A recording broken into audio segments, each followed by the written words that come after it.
Hello student, আমি Sandeep sir.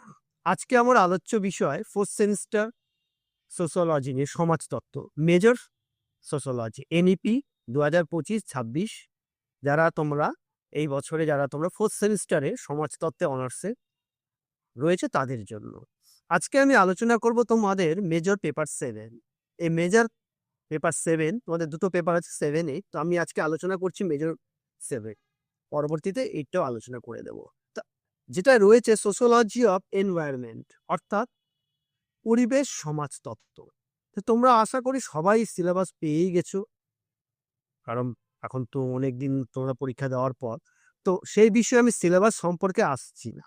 যদি তো আরেকটা কথা বলে রাখি, যদি তোমাদের সিলেবাসে কারো প্রয়োজন হয়, আমাকে কমেন্টস বক্সে তোমরা মেসেজ করবে, আমি তোমাদেরকে সিলেবাসটা প্রোভাইড করব।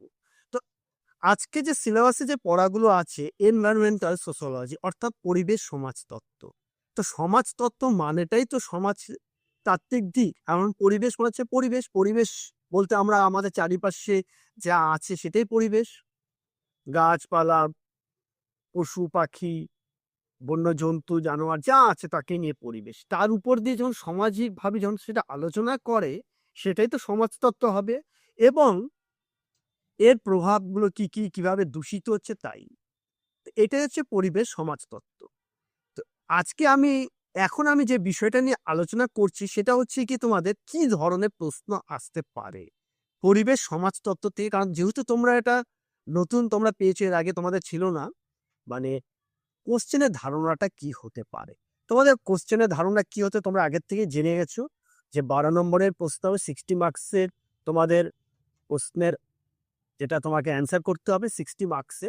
তো কি কি থাকছে, মানে প্রশ্নের ধরনটা কি হবে, আমি একটু আলোচনা করে দিই। দেখো, তোমাদের 12 নম্বরের প্রশ্ন কিভাবে আসতে পারে, দুটো তোমাদের করতে হয়।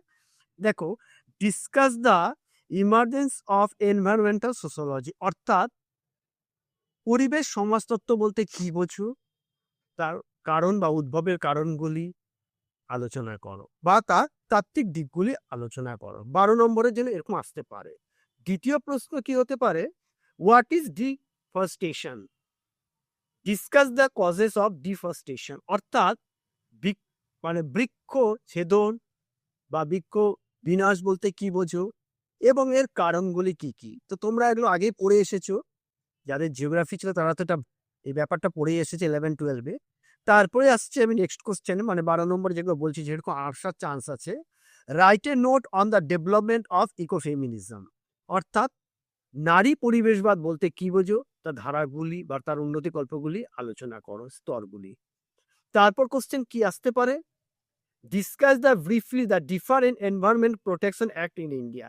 ভারতে এই যে বনভূমি আইন আছে, বিভিন্ন রকম বনভূমির যাতে রক্ষা করা যায়, তার বিভিন্ন রকম বনভূমি আইন করা যায়। যেমন মনে করো বৃক্ষছেদন, যাতে ভূমিধস, এরকম বিভিন্ন রকমের জলদূষণ আইন, শব্দ দূষণ আইন আছে। তো সেই অ্যাক্টগুলো তোমাকে আলোচনা করো। এই যে আমি 4টে প্রশ্ন বললাম, এটা সাজেশন অনুযায়ী তুমি ধরে রাখতে পারো, আর এই ধরনের প্রশ্ন আসবে। এবার আমি 6 মার্কসের প্রশ্ন বলছি। 6 মার্কসে তোমার কি আসতে পারে, দেখো, briefly discuss the about the scope of environmental sociology, অর্থাৎ পরিবেশ সমাজতত্ত্বের পরিধি আলোচনা করো। অথবা briefly discuss about the nature of environmental sociology, অর্থাৎ মানে পরিবেশ সমাজতত্ত্বের প্রকৃতি বিষয়ে আলোচনা করো। এরপর কি আসতে পারে, briefly analyse the effects of global warming, অর্থাৎ বিশ্ব উষ্ণায়নের কারণগুলি আলোচনা করো বা ফলাফলগুলি আলোচনা, কজ বা এফেক্ট দুটি তোমাকে পড়তে হতে পারে, মানে পড়ে রাখবে।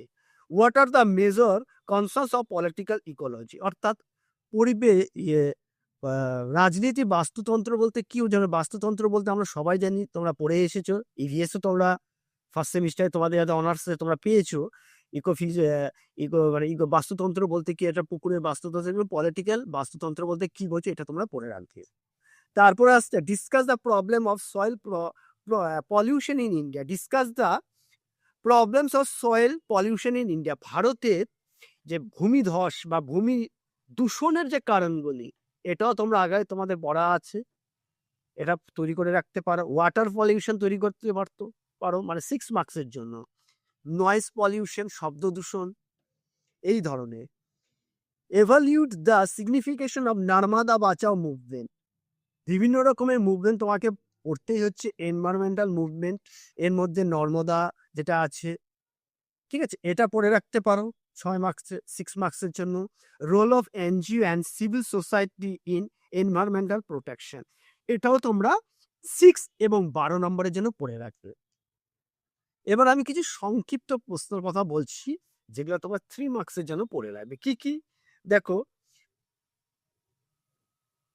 ওয়েস্ট রিসাইকেল, অ্যাসিড রেন অল্পবৃষ্টি, greenhouse effect, Chipko movement, the Rio declaration, Bhopal gas tragedy 1984-এ মধ্যপ্রদেশ রাজ্যে ভোপালে যে একটা মিথেন গ্যাস লিক করার পর যে বিশাল একটা দুর্ঘটনা ঘটেছিল সেটা, ডিসপ্লেসমেন্ট, এয়ার পলিউশন, এই ধরনের ক্লাইমেট চেঞ্জেস পলিসি, বিভিন্ন সাস্টেনেবল ডেভেলপমেন্ট। হ্যাঁ, সাস্টেনেবল ডেভেলপমেন্ট ভেরি ভেরি এটা ইম্পর্টেন্ট, যে দীর্ঘস্থায়ী যে উন্নয়ন যে করা হয়েছিল, উন্নয়নের গল্পে বিভিন্ন রকম নীতি দেওয়া হয়েছে, তার প্রিন্সিপাল ছিল, তার কারণ ছিল, গোলস মানে নীতিগুলো ছিল। এই যে প্রশ্নগুলো আমি বললাম, এগুলো তোরা খুব ভেরি ভেরি ইম্পর্টেন্ট প্রশ্ন বললাম, এই প্রশ্নগুলো তোমরা তৈরি করো, তাহলে তোমরা কিন্তু 100% সাকসেস।